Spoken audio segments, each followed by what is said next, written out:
The National Environment Management Authority, established in 2003, has been the environment agency in charge of coordination and oversight role on matters of environment.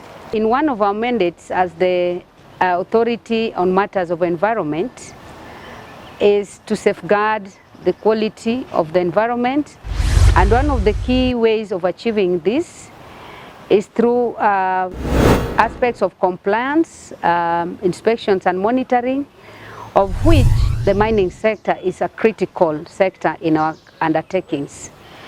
As the authority, we have tools that we have in place, such as environmental impact assessment. We also have environmental audit, and we also have other legal regimes that we are using to regulate the mining sector. However, over the years, we have suffered from inadequate technical capacity that should help us in ensuring sustainable practices within the sector. Right from artisanal to small scale up to large scale, we've had cases of poor mine site management. We've also had cases of poor waste tailings management. Through this particular project, we have had synergy with another ongoing program on environmental governance program, which is being funded by the Swedish Environmental Protection Agency through the United Nations Development Program.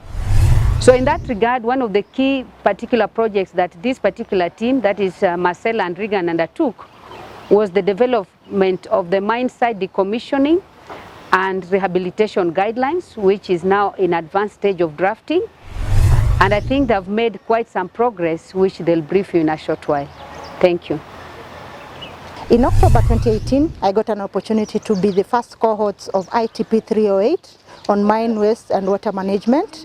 And we traveled to Sweden with Regan Awino, and we were able to go through the training and able to go to the sites to see the rehabilitated sites. And we were taught a lot of things on how to manage rehabilitated sites and what happens when sites are not rehabilitated well. And when we came after the 3 weeks, we were able to come up with a change project called an environmental framework on mine closure. So we had started on the project when in Sweden. We came to Kenya.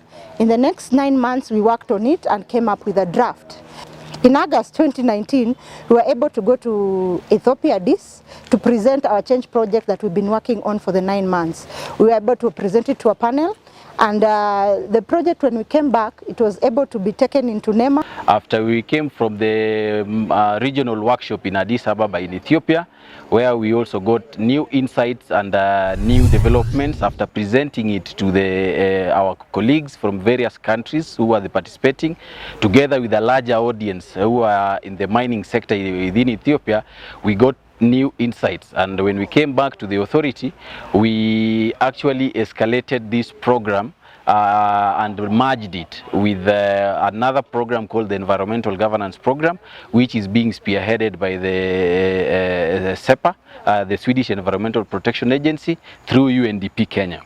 And this was pretty important to us simply because at that particular phase we could see that the initial program which we were undertaking for the ITP training was coming to an end. Yet we had not arrived and reached our goals of actually finalizing this particular document. The change project on mine site closure, decommissioning and rehabilitation is aimed at ensuring that any mine that is being operated in Kenya is actually decommissioned and closed in a right way, which adheres to the environmental principles, and also by extension will protect the human health aspect. This is because we have realized that in the process of mine operating, others do abandon the mines, or others do finish the mining and take off without rehabilitating. So the change project is geared toward creating awareness and also towards ensuring that we as the regulator and also the sector players take this aspect of rehabilitation seriously and decommissioning seriously, so that the government does not suffer and incur huge losses in terms of financial rehabilitating the mines that actually are left bare or abandoned with the mine operators. And by this change project also is encouraging what we call progressive rehabilitation, to ensure that actually come the end the end of life of a mine, we have already covered much steps and ensure that actually much has been done earlier, and what is left is very little in terms of rehabilitation bit to protect the environment and ensure that sustainable mining is undertaken. And it's important within this program to note that actually it focuses on capacity building of the mining sectors in the sector players. It also focuses on issues to do with the rule of law. How do we handle the human rights issues while undertaking the mining aspects and the various issues? It also focuses on the environmental compliance of the various groups that we are going to work with. And this is something that actually this particular program was so fit and picked it up and brought it on board. So you'll find that after this program, when we presented it to the project technical committee for the environmental governance, whom tweaked the document a little bit and changed it from the initial thinking of which we had the initial setup, which was the environmental framework for mine site closure, and they said it would be better if we can say call it the new title for mine closure rehabilitation, decommissioning and rehabilitation, because it will encompass and give more details, look into the aspect of both the abandoned mines, the ongoing mines, which we can be able to undertake a progressive rehabilitation and the rest. Mimi nikiwa mama mwakilishi wa Chawia CBDO Taifa Taveta, niko hapa kuzungumzia yale ambayo Nema wametufanyia katika uchimbaji wetu wa migodi. Tumeshirikiana na hili shirika linaloitwa Nema, na kwa hakika tumejaribu sana katika kutunza mazingira yetu. Ingekuwa si Nema, hatungekuwa tumefika pale tulipofika. Mbeleni hatukuwa tukizingatia mambo haya, na tulikuwa tunaleteana usumbufu mwingi sana kati yetu na watu karibu na hiyo migodi, kati yetu na hata na shirika la Nema. Lakini tangu walipoingia katika maisha yetu, wametufunza mambo mengi sana, ambayo kwa sasa yale tunayoyaona tunafanya rehabilitation kwa uzuri, na hata pia sustainable mining inaendelea tu vyema bila matatizo yoyote.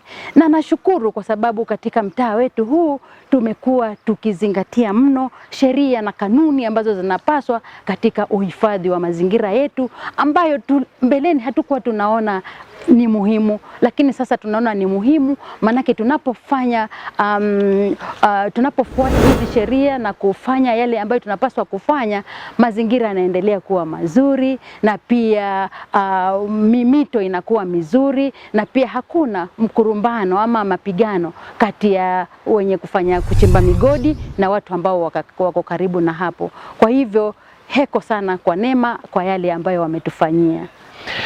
In our working with the community in various parts of Kenya, one successful case that we have really undertaken is together with the Chawia CBO, which is based in Taita Taveta, gemstones. And you find that actually in the operations before we engaged with them, they were not conscious into the rehabilitation issues. They were just focused into the mining aspect, let them get the economic benefits, and that's it. And you find that in essence the environment was suffering, and by extension the human aspect, also the social bit. So when we came in, we undertook a capacity building to this community group through our regional office area in Taita Taveta, together with the team that did the change project, and they were able to capacity build them and inform them of the importance of how doing sustainable mining is actually important. If you go to the community itself and be able to ask them, they can tell you that actually through the interactions with them, they have actually learned much, and they are having or doing much better mining practices which are environmentally acceptable, and also at the same time it is sustainable and it's bringing returns.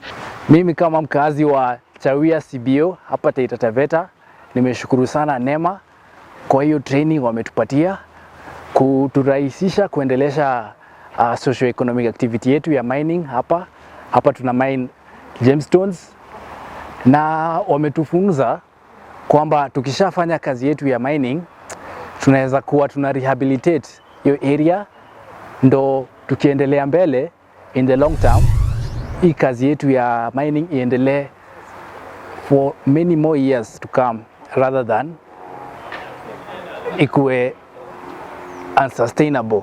So wametufundisha sana jinsi za sustainable mining, na sisi kama mayouth hapa Chawia tumeshukuru sana, na kwenda mbele mafunzo tumepata tutaendelea kuyatumia na tuendelee kufunza wenzetu, ndo mbeleni pia waendelee kuzingatia hayo mafunzo. If this change project is being implemented by the various entities and the sector players will be contributing to various SDGs, for example, the one that talk of gender equality, so that we ensure that the rule of law is being observed while in the undertaking of the various mining activities.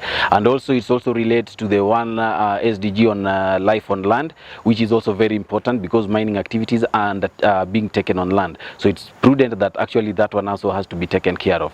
And also the SDG on aspect on clean water and sanitation, which is also very crucial and important in the implementation process of this, so that we ensure that actually it's a holistic approach in the mining process, but also we contribute to the betterment of the livelihoods through achieving of the sustainable development goals.